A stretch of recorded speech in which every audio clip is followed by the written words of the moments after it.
Good afternoon.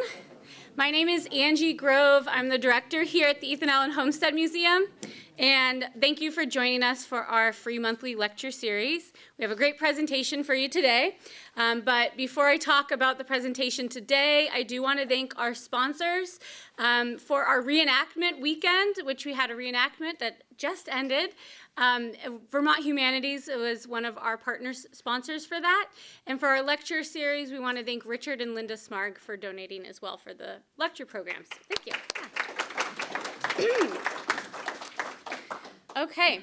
I also want to let you know about some upcoming events because as soon as Glenn starts talking, we're going to be so enthralled with his topic. I'm going to forget to do this, so I'm going to tell you ahead of time. This Tuesday is Ethan Allen Day, which is a Vermont state holiday. Yes, it needs a little more buzz to it, I think. So, what we're doing for that is we are doing free admission day. So if you did not get a chance to visit the museum this weekend for the reenactment, if you come on Tuesday, we're going to have guided tours. We'll have our costume corner, our 18th century toys and games out, as well as our exhibits. And the tours go to the Abenaki Village, our 18th century garden, and into the historic Allen House. So it's definitely worth coming on Tuesday, June 23rd, from 10 to 4, Ethan Allen Day. Okay. Upcoming next month, we have our big America 250 semi-quincentennial event. That is going to be on July 11th in downtown Burlington at City Hall Park from 11 a.m. to 2 p.m., and that is called Spotlight Vermont. We're highlighting local Vermont cultural and community and historical organizations. So please come to that event. There's going to be over 30 groups there. Think of it as like a farmer's market, but for history and culture. And instead of buying food at a farmer's market, you are going to do crafts, activities, games, photo booths. There's live music. There's food vendors. It's like a big festival for us to celebrate Vermont and the 250th. Okay. And also next month is our July lecture. That is our special Thomas M. Achenbach Memorial Talk. And this year the talk is titled Finding Newport, the Historical Mystery of Ethan Allen's Black Driver. And that is by Dr. Carol Harris Shapiro, who's one of our volunteers here at the Homestead. And that is free. That's on July 19th at 2 p.m. And then keep in mind that August is Fanny's weekend. So our August reenactment on August 15th is all about women here at the Homestead. And on August 16th, our monthly lecture is titled When Fanny Met Ethan. And it's by Jesse Haas, who's the president of the Westminster Historical Society. And that's where Fanny met Ethan, is in Westminster, Vermont. So please keep an eye out on our website for those events and more. And we'd love to see you at them. A few other thank yous. I'd like to thank CCTV, also known as Town Meeting TV. Charlie back here is recording the program for them. They've been wonderful partners helping record the program so it can go on YouTube, on the local TV channel, and make a wider audience and make the program more accessible to people. So thank you to Charlie and CCTV. And also thank you for the wonderful refreshments team who provided the refreshments you had. Let me list the names and then we can applaud them. So Colleen Montgomery, JC, Rich and Margaret Rushlow, and Christine and Lee Hoslin. Thank you so much to all of them. Okay. So today I have the honor of introducing to you a friend, a fellow historian, and a board member here at the Ethan Allen Homestead Museum, Dr. Glenn Fay. He is a researcher, author, and a seventh-generation descendant of a Green Mountain boy. Daniel Champion joined the Revolutionary War at the young age of 13, and he's your, 7th, 8th, 10th great-grandfather? Something like that, yeah. Glenn has served here at the Ethan Allen Homestead Museum on the board of directors since 2020, and he's contributed significant research to the family life of Vermont's most famous founder, Ethan Allen, including a number of books that we sell in our gift shop, and Glenn is also has some on display here and maybe selling them and maybe autographing them at the end of the talk. Yes. Okay, prior to his life as a historian, Glenn taught math and science for middle and high school, as well as college-level courses for the University of Vermont. In 1998, Glenn earned his doctorate in education from UVM, and more recently, Glenn has followed a passion for the beautiful in environmental science and became a landscape photographer. And you can see some of his work in local art galleries. But today, he is going to be talking about one of the untold stories of Ethan Allen, his brother Levi. I won't tell you too much, but Levi was a loyalist. And that's all I'll say to that, because you know what side Ethan Allen was on. So thank you for coming here to learn one of the untold stories of the Revolution for our 250th anniversary in our lecture series. Please welcome Dr. Glenn Fay.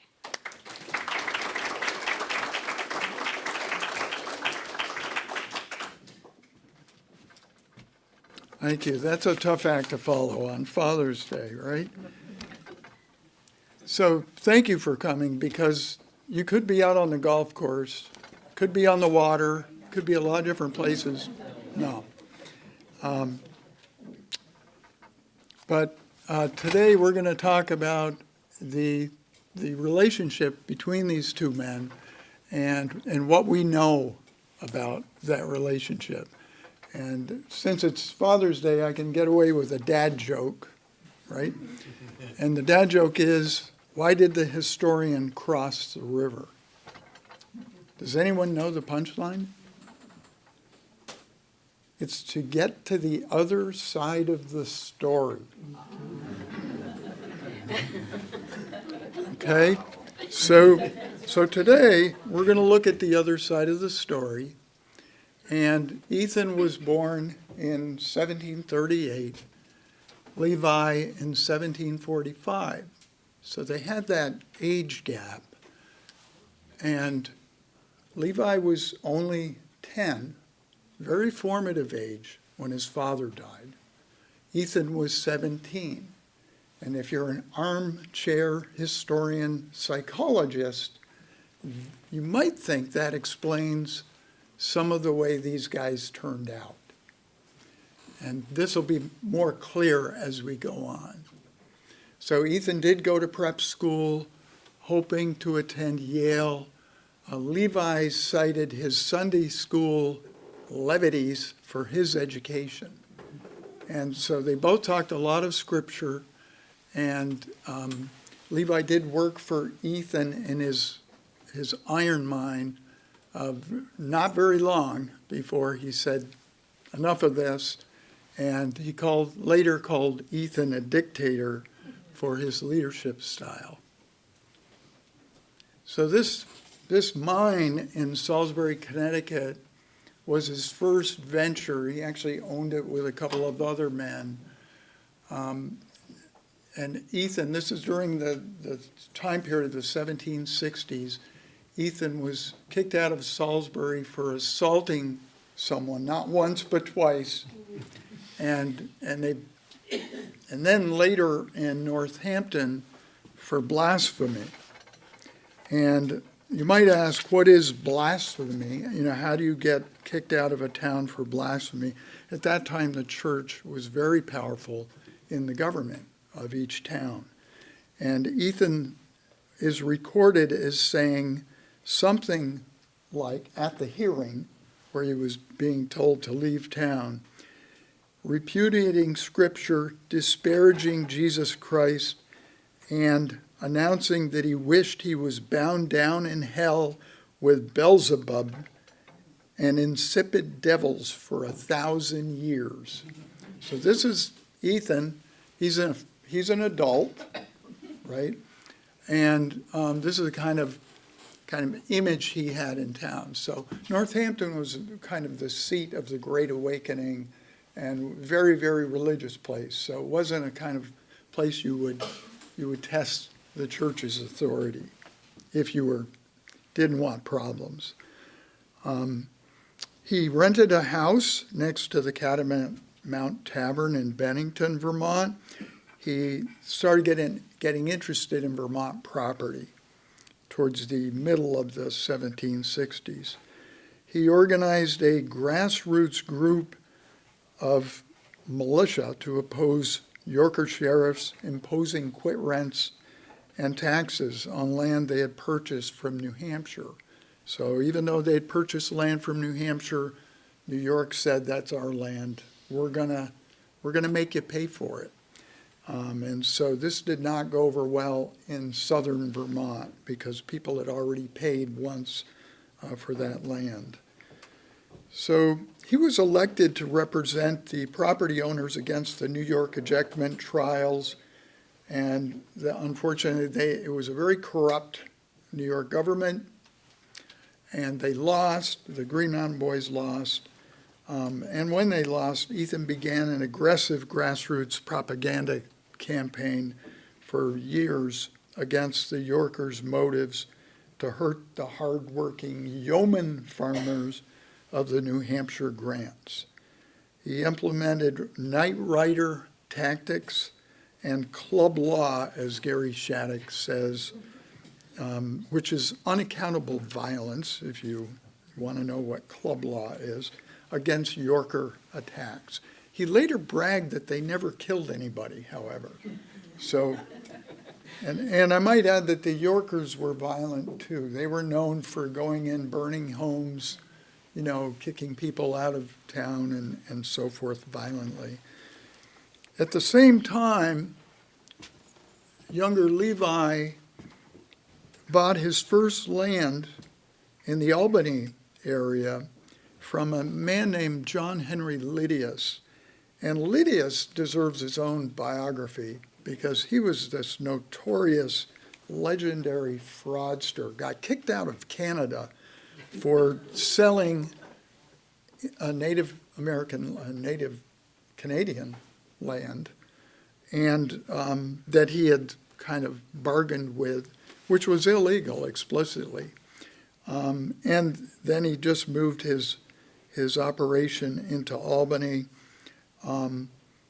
But Levi, in his autobiography, writes about his wild adventures traveling to Detroit with a horse and wagon, peddling fur and other dry goods, and how he ran into these people that were really scary, and that he would sew money into his clothing to avoid being robbed. And he actually said he came within, after 3 years of this, going out to Detroit and back, he came within a hair's breadth of losing the whole.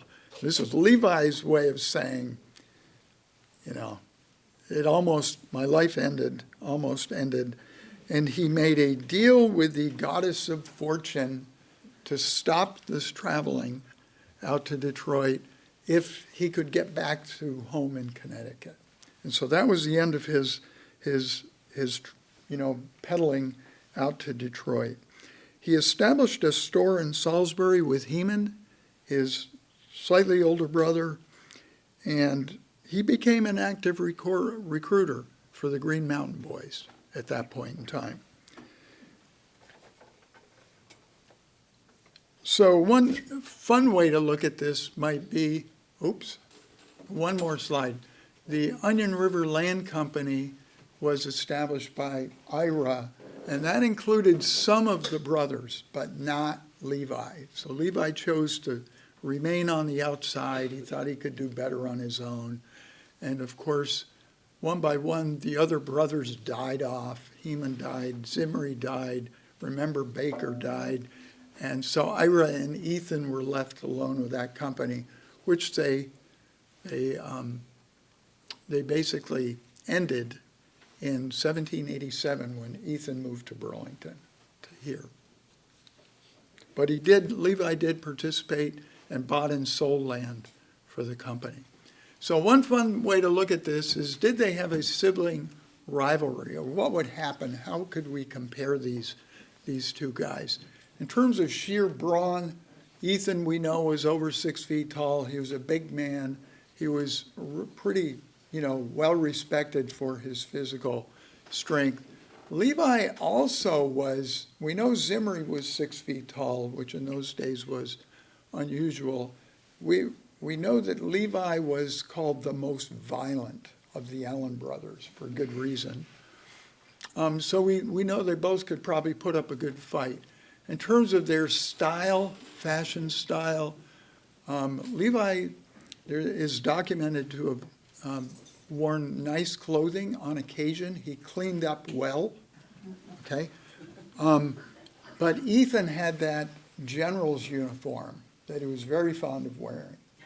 And so we're going to give Ethan the style points. And then in terms of grooming, that's a little more complicated. General John Simcoe, the British lieutenant governor in Canada, told one of his colleagues, "Don't be fooled by his uncultivated appearance." The Allens, the brothers, Ira, Ethan, and Levi, possessed a sound sense and spirit of enterprise. So these people the British respected them as businessmen, even if they were a little uncultivated.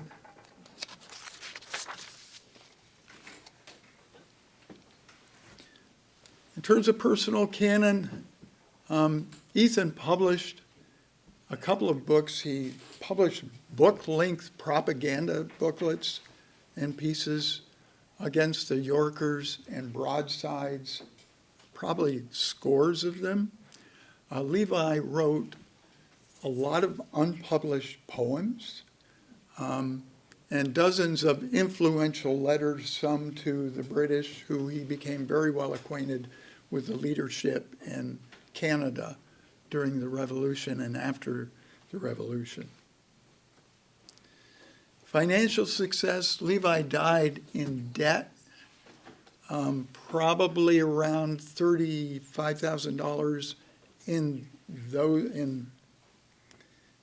continental dollars at that time, which was in 1801, which today would be, it wouldn't be a huge fortune, but Ethan did okay. He did have some subsequent lawsuits against his estate, but it didn't amount to much. Character and integrity. People said Ethan didn't take notes, in other words, IOUs. And back those days, there was no currency, or the currency was, devalued because inflation was so high. And so there was a lot of barter going on. There was a lot of, writing a note to someone saying, "I'll pay you your $100 in 6 months. If I don't, we'll double it or add some interest to it," or whatever. And what would happen is people would give that note to someone else as currency for a piece of property or something else. So very quickly, these notes that were passed on 2 or 3 times could end up in another colony or with someone they didn't know or know where they were. So there was a lot of lawsuits going on. Levi was actually called a damned blackleg worthless fellow by more than one person, mostly because he borrowed money from people and he didn't return it. And you'll see an example of this in a few minutes. Ethan, of course, served hard time as a POW for 2.5 years. Levi served probably a dozen times, give or take, for fraud, conspiracy, and debt. In those days, if you had an outstanding debt that you lost in court, you would go to debtor's confinement, which could be in a tavern if the jail was full, if there was a jail. But Levi ended up dying in debtor's confinement in Burlington. Romance. This is one of my favorite Ethan quotes, and it kind of gets to, a little bit of maybe romantic side of Ethan. "Dear Fanny Wise, the beautiful and young, the partner of my joys, my dearest self, my life, pride of my life, your sex's pride, and pattern of sincere politeness. To thee a welcome compliment I make of treasures rich, the oracles of reason. And Oracles of Reason, of course, is his book, Reason, which didn't go very far. It was kind of against the church. It was promoting reason over Scripture. Levi, on the other hand, and he also is credited with his first wife, Mary Bronson's tombstone epitaph, which I'm not sure if he did or not. But Levi wrote dozens of poems to Nancy confessing his love for her.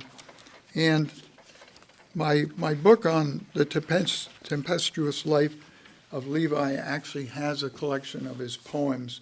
And since I read a verse from Ethan, I will read a verse from Levi. And this is called Song. And this is the actual poem. And Nancy Allen's name is written around the top and the sides of the page. Lovely nymph, assuage my anguish. At your feet a tender swain, praise you will not let him anguish. One kind look would ease his pain. Did you know the lad that courts you? He not long needs one in vain. Prince of song, of dance, and sports, you scarce will meet the like again. So this is Levi's passionate poetry on his, during his long travels over to Europe and other places. He would write these poems. So Levi is a pretty romantic guy, even though he was violent and he was a kind of a fraudster in a lot of cases. He really had a tender place for Nancy and his daughter. Okay, alcohol consumption. So as you probably know, the 18th century was a banner century for alcohol consumption. Alcohol was medicinal to a lot of people, and it was drank morning, noon, night by children and adults. In other words, all the time. And so there were a lot of alcoholics around. This is not something that was unusual. I think you make a case that either of these two men had an unusual love of alcohol. And these are two barbells, one from Ethan from the Sunderland Brownson Tavern when he lived there for a couple of years, and one from Levi. And this is from Levi when he was in debtor's confinement in Burlington. He still was able to run bar tabs. And his bar tabs were enormous. They're beyond anything you could ever imagine. And he was not just a lover of one kind of alcohol. He loved anything and everything. So he drank a variety of things, from punch to hard liquor to rum to beer when he could get it and so forth. So it was really a pursuit of happiness for Levi.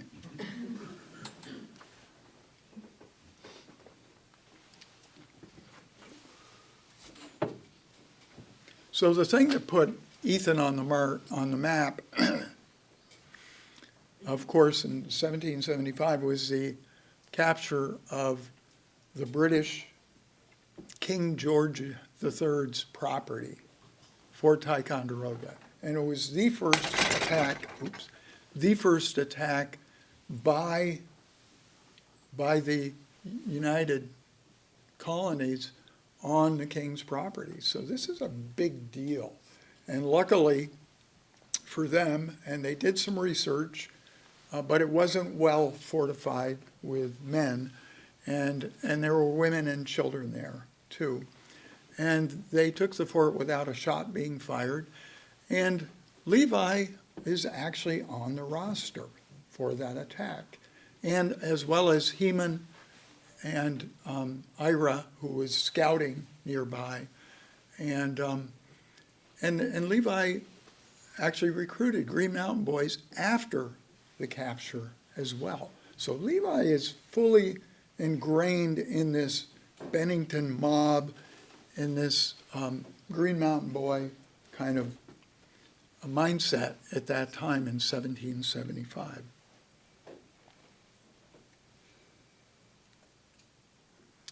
And then we know a few months later, Ethan makes an attempt at capturing Montreal, and he himself gets captured.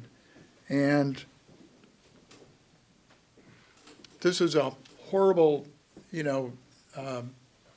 event for the Allens. They lost, a brother for 2.5 years. Ethan endured all kinds of hardships that you can read about in his bestseller, his narrative on captivity in the British prison system. But Ethan had a really supportive brother in Levi. And Levi wrote General Washington asking him to advance money to infiltrate the British lockup incognito, raising a mob, bribing the jailer, or by getting into some servile employment with the jailer and over faithfulness, make myself master of the key. And that was in January 1776. So, a few months after, Levi is trying to support his brother. And then he further writes, Your Excellency,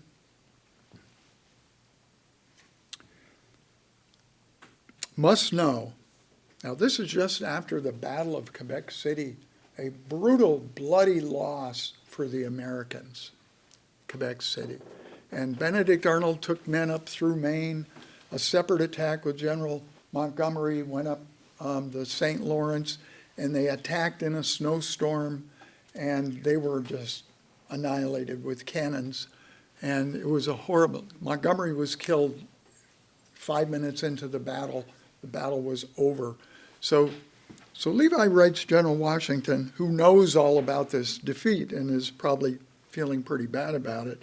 Your Excellency must know, Allen was not only a brother, but a real friend that sticketh closer than a brother. I have two brothers in the Continental Army. One a captain, that's Heman. The other a lieutenant, that's little Ira, who's up at Quebec in the battle. The latter with the army before Quebec, whether he is there now or with General Montgomery in heaven, can't tell. So he's trying to play to Washington's guilt factor a little bit and say, our family is really paid heavily here. Can't you help us out? Get Ethan out of prison. Do what you can. He doesn't have any luck. Washington did reply through his aide, but Levi continued to visit Ethan in Halifax. He's on a prison ship there for months. And then again later in New Lots, New York, and gave him money. And money in prison, as you know, is, can make things happen or keep things from happening, depending on your point of view. And it was a pretty horrible ideal. So I think Ethan appreciated it.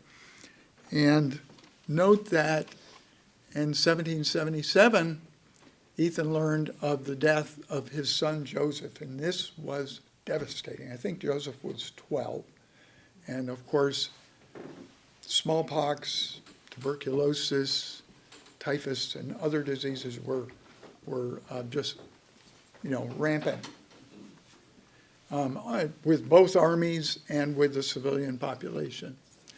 And Brother Zimri, who was housing a lot of the Allen family. So this really sank him into a depression, and Ethan writes about this in his book. And he physically was emaciated. He was emotionally destroyed at that point in time. And what does Levi do? He moves to Dutchess County. Does anybody know what Dutchess County was? It was a big loyalist county in New York. And they had, the British were, very prevalent there. Enslavement was considered legal in New York. And by 1777, Vermont said, we should not be doing this, okay? They weren't enforcing it, but they all agreed, the leadership agreed we shouldn't be doing this. But you could still buy humans in New York. And this is what Levi did. And some historians think this really ticked off Ethan. Not only that he would move to Dutchess County and purchase a slave, but also became a commissary for the British Army. And there's been no kind of papers that show he was actually commissioned in the Army, in the British Army, in any archives anybody's found, but he certainly was a commissary agent. Why would he want to all of a sudden switch sides and work for the British Army? What was in it for him? Money. The economy was terrible. I'd seen somewhere that the British were flooding America with fake, counterfeit American currency. Okay, so what would that do? It would destroy the value of the currency. And no one had any currency except what they got from people recently coming from other countries. So the economy was terrible. The government didn't have any money. The British had money. So this is very attractive, and for a lot of people, probably more attractive than being a poor Green Mountain boy. You could be a loyalist and count on British silver and British gold and a stable future. So this really got under Ethan's skin, and about that time, Ira Allen had suggested that Vermont sequester, confiscate, and sell loyalist land, and there was a lot of it. There was a lot of land in Vermont that had been bought on speculation and to fund the Vermont militia. So this would solve two problems.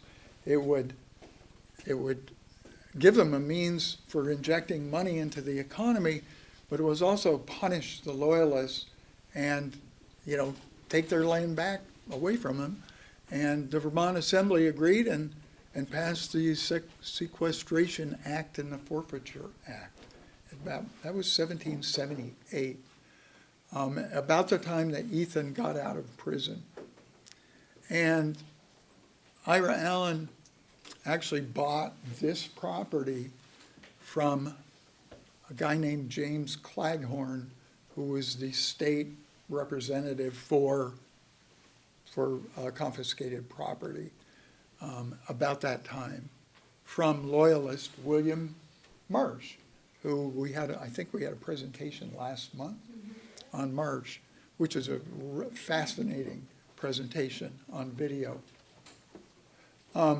So anyway, what you see here are several pages of Levi's lists of literally hundreds, probably thousands of lots and land around the state of Vermont, mostly in the western part of Vermont, so the Champlain Valley.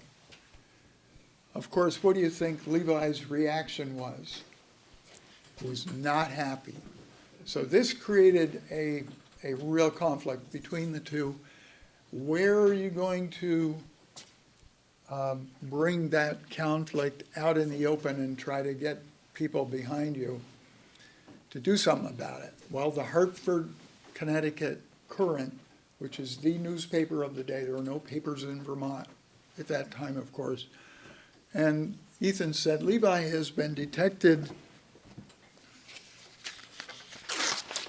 in endeavoring to supply the enemy on Long Island and in attempting to circulate counterfeit currency, and is guilty of holding treasonable correspondence with the enemy under cover of doing favors to me.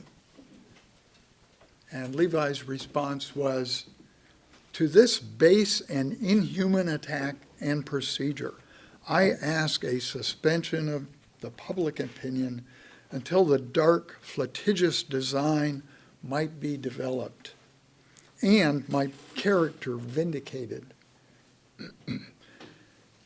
It's fraud and deceit and instigated by the said Ethan and his co-adjusters under color of law to ruin my reputation and rob me of my estate. So they're really butting horns out in public, and I'm sure a lot of people were really getting a charge out of watching this go back and forth. And this went back and forth for a while. Well, what's next? Levi challenges Ethan to a duel. Now, a duel is a big deal, okay? It's a challenge to the death, where you take, each man gets a pistol, they mark off, count off paces, they turn, and they fire. And this was supposed to be an honorable way to settle your differences once and for all. When things got out of hand, there was a protocol involved. Each man had a second, a backup, who would bring the pistols, make sure they were loaded properly, be there to pick up the pieces or deal with, whatever, and observe the protocol. Each man had an opportunity to back out if, they wanted to. So there were protocols kind of built into this, but Levi challenged at least two other guys to a duel. And none of them accepted, okay? One didn't accept because Levi was not a gentleman. And you can't challenge someone to a duel who is not in your social class. So because Levi wasn't an officer, or he wasn't in a gentleman level, and Angie knows more about gentlemen than I do because she wrote her master's thesis on a gentleman. But this British captain, Jessup, turned Levi down because Levi didn't have status. You can't challenge me to a duel. You're not a gentleman, And he challenged a guy named Levi House to a duel in 1800, who became a state legislator in Vermont. So this is nothing new for Levi. He was, being Levi. What do you think Ethan said?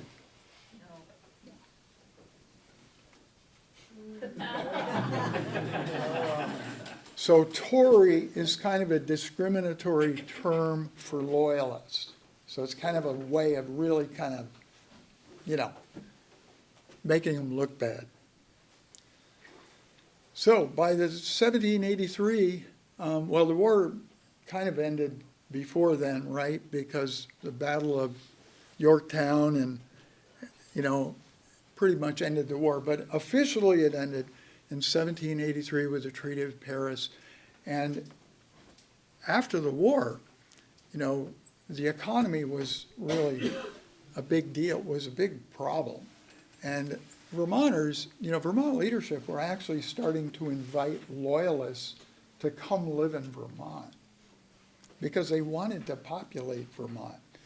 And there just wasn't an economic base. So by 1784, we have a letter from Levi written from New York discussing business and asked if he heard anything from Nancy, that's Levi's wife, in Kennedy, which is his outpost in Canada, where he had his store. Levi and Nancy store in St. John's, Quebec, just up the Richelieu River north of Lake Champlain. So we know by then they had reconciled their differences. They were starting to work together. Levi was working a lot with IRA. They were working on shipping, trying to get the lake open. There's one minor problem. The British Navy was still on Lake Champlain. So they were kind of controlling trade and traffic and stopping people and impressing sailors or citizens or whatever the British Navy was. So that turned into a whole nother war by 1812. So just in terms of comparing their land ownership, you know, Ethan, this is from Michael Belisle's book, who did his dissertation on Ethan back in the 90s. And Ethan had about 30 purchases, about 45 sales from 1761 to 1788. So that's a lot of, land. And it was limited to western Vermont, Salisbury, Cornwall, Connecticut, Poultney, Castleton. It should be western Vermont, not eastern. Hubbardton, and Charlotte, Shelburne, Burlington. And so, this is his portfolio. Now, don't forget, he's also in the Onion River Land Company, so this isn't counted as part of that. He co-owned land with his brothers. Levi, on the other hand, just during 1984 alone, had 84 land transactions in Vermont, New York, Connecticut, Pennsylvania, South Carolina, Georgia, Florida, Canada, possibly more. So Levi is this, and a lot of, virtually all of Levi's land was bought on credit. Okay, so there's no cash transactions, there's no banking system to make sure you can afford the loan. There's really no checks and balances. There are courts, and that's what happened. The courts just got backlogged with cases, and so it looks to me like Levi had a lot bigger land portfolio than Ethan did, and this was probably his downfall. So this is a really great story that I came across, and it's in the Tempestuous Life of Levi Allen, and it describes a situation where Levi was in prison for debt, and a man named James Caldwell, posted bail.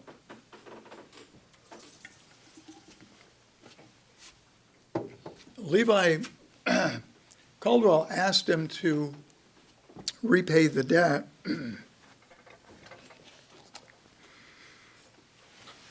and he told Caldwell he didn't have the money. So not only was he not going to pay him, he wasn't going to show up for court if Caldwell sued him. So there was no use in pursuing it. And Levi suggested that if Caldwell had his own property to sell to, kind of reimburse himself by selling the property, he should do that. And he wrote Caldwell, this is a direct quote, "Just do as if the whole matter was your own, and I will be satisfied. By God, Jenny, I don't wish to put your eye out, and pray don't mind." This to me sounds really spooky, He sounds like a pretty scary guy. And, he's a really interesting guy, but this is what he did. And I'll give you another example. In 1787, Ethan asked Levi, in a letter to use his utmost skill to get Libius Armstrong Jr., a Bennington man, to drop a lawsuit against Ethan for 14 shillings. Now, 14 shillings is not a lot of money, okay? So it's probably one of those deals where it's a small fee, but Ethan said, you know, I ain't paying that. And so Armstrong said, well, I'm going to sue you. And Ethan said, go ahead. Well, Armstrong's attorney was Samuel Hitchcock, who was dating Ethan's daughter, Lucy. And they were going to be married within 2 years. And so Ethan asked Levi to find a way to get him to discharge this lawsuit in a way that the lawyers cannot pick to pieces. Which is, you know, so Levi was kind of apparently a fixer, a problem solver, and he had a lot of kind of experience, you know, kind of getting people off his back.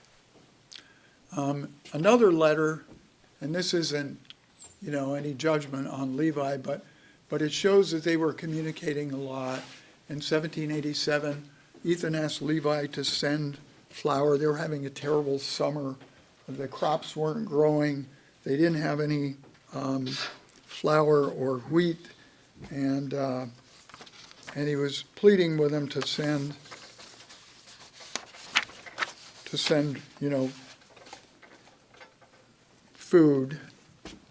And Levi paid Ethan a £100 debt. So there's this note for £100 saying, you know, Levi paid off an IOU or a note that he had owed. And it was, interestingly, it was witnessed by two of Ethan's daughters. And so it was probably done right here or at Ira's on this side of the falls in Burlington. Then the summer of 1788, there are a lot of historians who say, well, Ethan retired from public life, you know, and moved to you know, want to raise a family and be, you know, have a farm and so forth. Well, those three guys, Ethan, Levi, and Ira, traveled to Quebec to try to lobby for expanding trade between Vermont and Canada. And Ethan even apparently didn't get to see Guy Carleton, who's the Lord Dorchester in Canada, but he wrote a 2-page follow-up letter about the potential for improving trade and weighing the possibilities of political allegiance, as he called it, between the U.S. and Great Britain. So the Allen brothers are really trying to jumpstart this trade between Burlington and all the Champlain Valley and the world, because they could see the St. Lawrence goes right out into the ocean, and you can go global, right, without any middlemen in Canada. So this is what they wanted. And Levi actually went to London. He tried to get a deal for Navy masts for their ships, the British Navy. That didn't go well. The big problem was the rapids north of St. John's, which prevented ships from going all the way up to the St. Lawrence, to Montreal and Quebec and Halifax and the ocean. And those rapids could only be solved with what? A canal. And the canal never happened. They tried as hard as they could to get the British to build canals around those rapids, and they never happened till the 1830s. All the Allens, this generation was long gone, unfortunately. So, something happened here in February 1789, on the 16th. Anybody know what it was? February 16th? Ethan died. And Levi has been waiting for trailing winds, or at least not, I forget what they call them, but the conditions, it was really, really windy and stormy that fall. So he's waiting to go to London to do all this lobbying with the British. And he finally gets on a boat in February, and he goes to London and gets there. It takes like 6 weeks or 8 weeks or something, and it's a hellish experience. And he finally gets there, and he corresponds back and forth with Ira and with Nancy in letters every couple of weeks. And in August, he reads in a newspaper that Ethan Allen had died in February. So this is his response. To all the survivors of the Allen family, if any, I have not received a syllable, written or verbal, line since I left you. The public papers announced the death of Ethan Allen. The expense of a single letter would be 1 shilling only, and no danger of being opened here. It is impossible to form any conjecture about such an unpardonable omission. Not only one's feelings are sensibly touched through anxiety, but must appear ridiculous to the discerning part here. So he is, beyond livid. And it's really peculiar that Nancy or Ira never said anything. And of course, it's not like us with, whip out your phone and say, got some bad news, are you sitting down, right? It's like months at a time. And they actually could have sent a letter. I mean, the way the mail is today, who'd have think a letter would get to Europe, right? Can't even get it across town. But so perhaps somebody did, but people were, walking up to him in the tavern and saying, hey, I hear your brother died. And he's like, you must be mistaken. My brother didn't die. And then he sees it in the paper. So he is really feeling like left out. And I want to also mention there were, we talked about lawsuits, and Gary Shattuck has just come out with some incredible research on lawsuit judgments of Ira and Ethan. And he focused just on these two. And what he found was there were 144 lawsuits, mostly involving Ira, a few involving Ethan after Ethan was dead, people suing his estate. In 1779, Ethan and Ira sued Levi, and they won, 1779. So this is while Ethan is still living in Sunderland, and Ira is too, in Arlington. And obviously Levi owed them some land, and they were successful in getting notes awarded. In 1794, and this is after Ethan dies, Levi sued and was awarded 29 pounds from the estate of Ethan. So he somehow came up with, with some kind of arrangement where he found some notes that Ethan owed him somehow. And of course, if he had thousands of properties and thousands of deeds, this may be legit.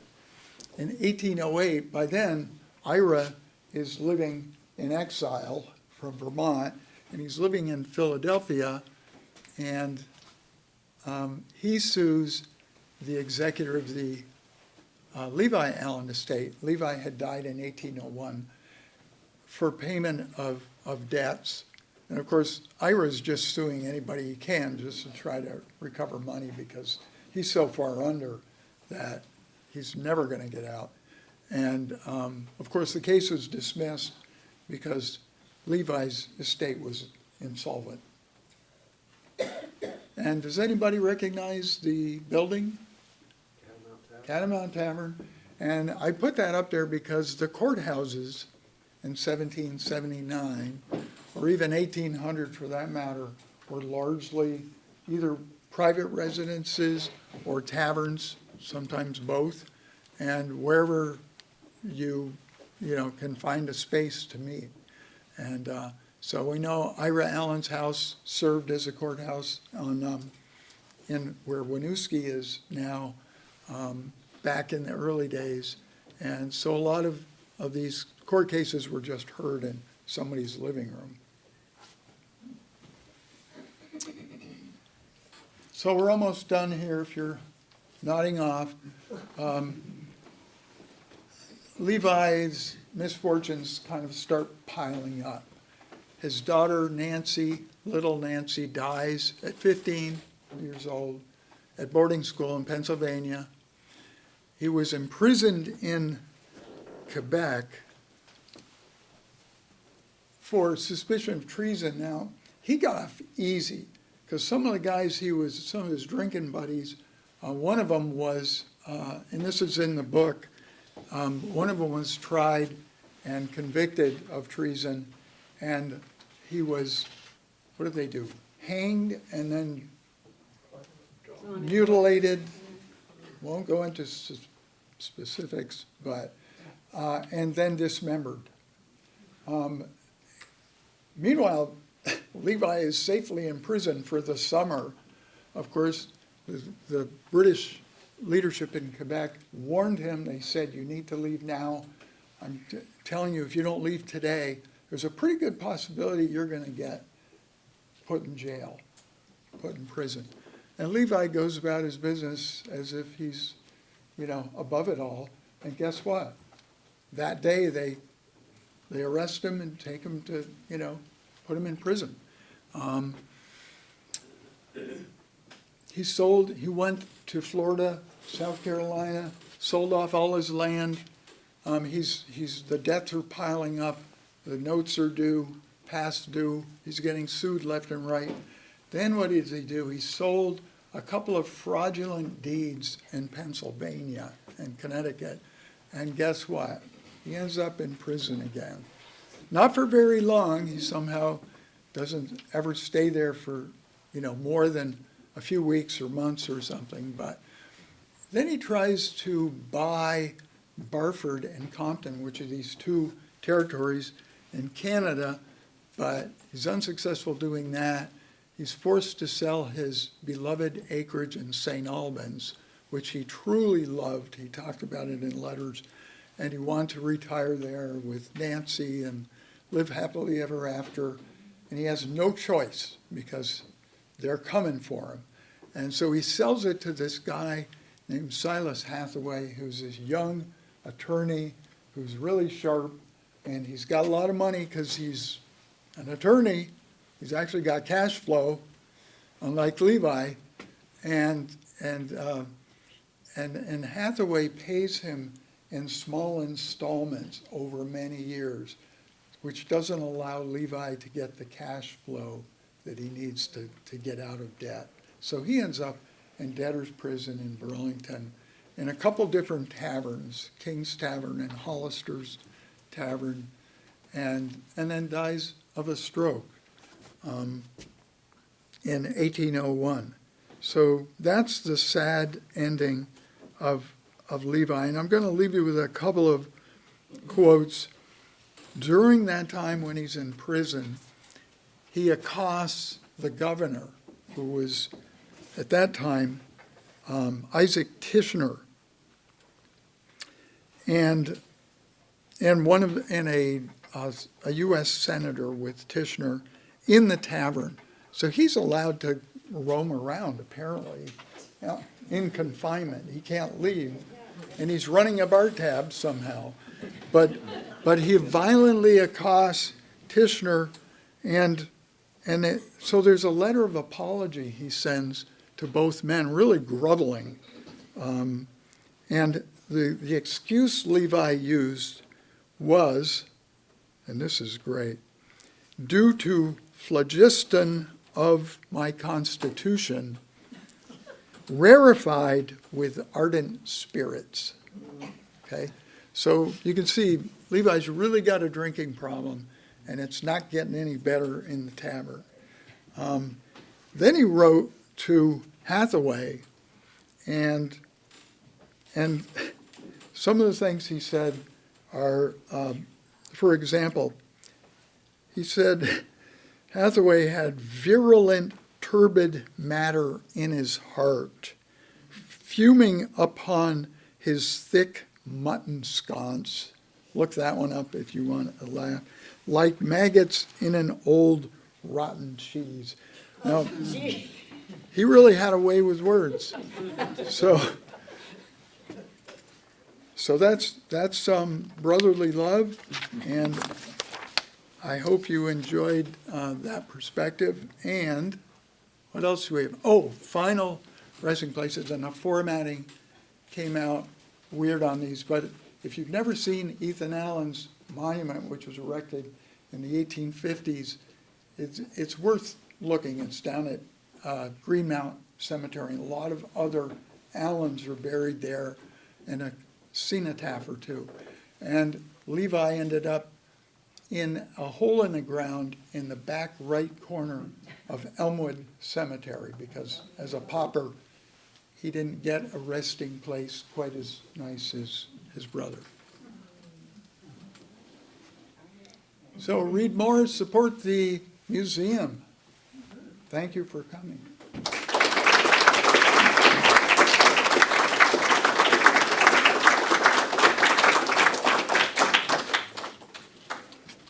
Yes. Is the way these brothers were always suing each other, is it possible that the word suing or to sue someone was a kind of legal procedure to transfer land or to, like, these guys were always suing each other and they ended up back together, they're giving each other money, so is it possible that maybe this suing between the brothers was actually just a legalese for getting those properties back? Because think, other yeah. times the suing was dead serious, you know, when the outsiders came in and sued the brothers, but between the brothers, like, was there necessarily fist, you know, pounding and, you know, throttling and stuff? I think that's brilliant, and I think, Kevin Graffinino would probably say, if anybody knew ways to weasel around or make things happen, Ira would know how to do it. So, yeah, I think that's possible. Yeah. Can you say that the monument to Ethan is in Bennington? No, it's in Greenmount Cemetery, which is down Colchester Avenue towards Winooski. You go by the hospital, and then there's a Indian restaurant, and right at the curve, if you go straight, that's the entrance to the Greenmount Cemetery. And this is it's a massive 40-foot tall pillar, and with those are muskets. It's not a fence, and it's quite spectacular. And that's the Ethan we have in the lobby, right, on the top? Can't guarantee it, but pretty close. There's some really bizarre stories in Ambition about when Ethan died. There's speculation, was he buried there and so forth. And before they put the monument in, they dug down to make sure they were getting the monument in the right place. And there's a letter from Ira Hayden Allen to John Norton Pomeroy saying, we found Ethan's body. We found his hair in the casket. It was deeper than it was supposed to be. In his hand, they identified him. And it was right where they thought it would be, but they actually dug down in February deeper than they expected. And it was right where Jabez Penniman had put in a stone marker in the early 1800s. so they knew where it was. And so there was a lot of, if you read some of the old history books, there are all these conspiracy theories about what happened to Ethan, but he should be there, yeah. How did he get out of jail when he was jailed for treason in Quebec, Levi? Well, I think what they did, they investigated pretty carefully. If you look at the letters, one of the leaders wrote Ira and said, "We just wanted to let you know Ira's in prison for being Ira,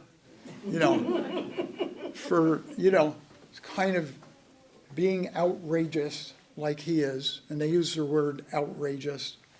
And they investigated him, and I think they determined, this guy, you get enough booze in him and he would say anything, But I think they realized he wasn't really a threat. He was just a bad drunk maybe, or, but he had power. I mean, he was pretty intense and he had a lot of energy. So, but I think they determined that he wasn't serious, but he was there from June through August of 1797. By the way, the Lord Dorster that they were trying to get in touch with, Yeah. by Carlson, that was the very guy that threw out Montgomery's army back in 17. Exactly. And the same guy who came up Otter Creek in 1781 and attacked and burned a lot of towns and so forth. Yeah. So the charge was treason against Britain? Yeah, because Britain occupied Montreal and Quebec. But Ira was a U.S. citizen? Okay, so, yeah, well, Ira, now this is really, seems like impossible, but Ira actually wanted to overthrow the Canadian government. And so Ira went, at that time, Ira went to Europe to buy a bunch of 10,000 muskets and a bunch of cannons. And what do you think happened to Ira? He got detained. And so between France and Great Britain, he was detained a couple of years, several years, over in prison, because they pretty much knew what he was onto, and he wrote everybody he could think of and to try to beat this rap, and it didn't work. And he finally miraculously came back in one piece. But they figured they were co-conspirators, and Levi was privy to Ira's plans and so forth. Yeah. I read Kevin's book on Ira, and as I recall, he was trying to play both England and France to get them to pay for these guns. Yeah. And at first he was going to overthrow Canada, or that was second, but he was going to overthrow Vermont and have it be part of Canada at one point too, wasn't it? Yeah. I think those guys spent probably too much time in the tavern. Betsy. Do you know what year Ethan wrote that lovely note to Fanny in the copy of his book? I think, Fanny, my fairest. yeah, I think that book came out in, it could have been any year between when it came out in 1780-ish to when he passed in 1789. And that was her copy. She gave it to Stephen Rowe Bradley, who was their attorney in Westminster, where they got married at Bradley's Inn. She gave him that copy, and it somehow ended up in Harvard. You can, if you search for it, you can, find a couple of his original books there. Yes, J.C. Putting Levi's drinking aside, if we brought him to the present day through a time machine, what would we think of him? What kind of personality would we say he had? It probably depends on who you ask, right? Kevin Graffinino said he would be the Allen brother that Kevin would like to sit down and have a beer with. You know, he was so creative, so outrageous, so much fun, you know. But boy, I wouldn't, you know, and Kevin has joked about, you know, keep your hand on your wallet with Ira. But I think Levi was pretty slick, and you want to be on his good side probably. I don't know, what do you think? Well, between things like selling fraudulent deeds and what kind of psychological terminology would we use for somebody today like that? You know, probably give them a card for a good counselor. You need to talk something. You know, it's interesting because what you bring up is Gary Shattuck and I talk a lot, and Gary looks at everything through a legal lens, and Gary's written a few books on the Allens and done a lot of really good research. And so Gary looks at everything by the book legally. He said the Allens didn't have any leg to stand on. They're all a bunch of, you know, law-breaking, club law, terrorists, vigilantes. And, you know, from a legal standpoint, he's right. But Gary also admits that they were able to put off the Yorkers and create their own state, you know, without any legal foundation, by sheer will and determination. So it depends on what lens you're looking at this through.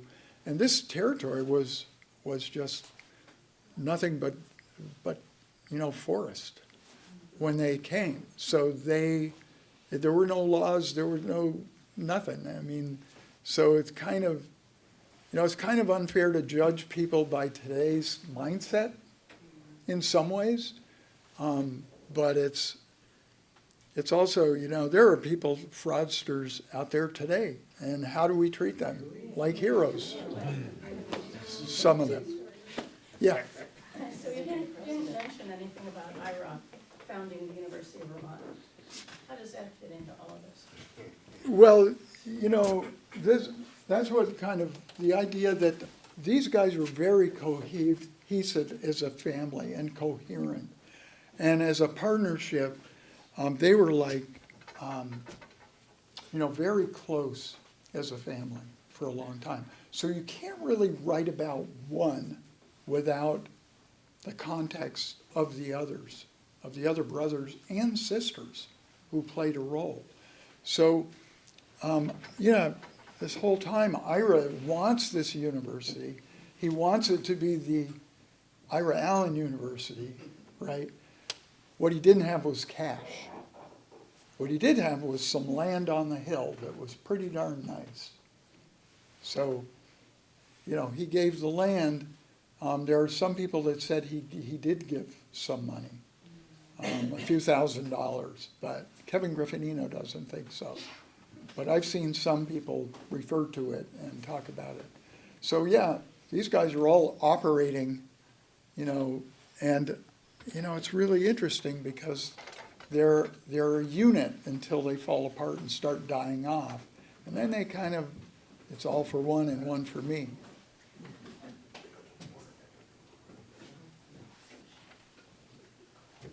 Yes, Patrick. I'm curious why out of all the siblings, why you chose to write about Levi. Well, I had exhausted all the other ones. I honestly, my first book was about Ebenezer, and I actually found a lot of Levi Allen literature, a lot of letters, because he has probably a quarter of all the Allen family papers at special collections, and he wrote a lot, and he wrote his own autobiography. I put it off for years because, to be honest with you, it just seems dark. It seemed depressing, honestly. And a couple people urged me to do it, but he was a poet. He was a character. He wrote a short autobiography. I had written a journal article about Heman, who is fascinating. He is just a wonderful man. And Heber, who there isn't much information on, but Heber and Heman both died as a result of Battle of Bennington injuries. And Heber was a farmer, a leader, a judge in Poultney. Never got into the politics or any of the state leadership or anything. No one's done anything on him. So if you're looking for an Allen to research, and I'm sure there's plenty of information because he was a judge and a town clerk and, a highly respected man. And his son, Heman Allen, younger, not Heman the brother, but Heman Heber's son. I can't think of her name. But he turned into this incredible attorney and ambassador, and he kept Ira from going to jail, basically. Was Heber also a brother? Heber was a brother, yeah. Yep. I'd also like to push the women who also have not been researched and studied. But Nancy was mentioned, Jocasta, that's her name, right? Ira's wife? Jerusha. Jerusha, thank you. And Mary Bronson, Ethan's first wife. Lucy, who was Ethan's daughter, who married Samuel Hitchcock, that was mentioned earlier. So there's a lot of women who haven't been studied yet either, who are all, seem like they're really strong, fascinating, and ambitious. And let's not forget Fanny, who had incredible children. I But mean, you've already started some of that research. yeah. We've got a little bit on Fanny. Blind spots for the other ladies, though. There are still plenty of refreshments out there to thank our refreshments crew. If you haven't already left a small donation, that really helps us support programs like this. Or if you're not already a member, Emery can sign you up at the front desk. Thank you so much for coming out and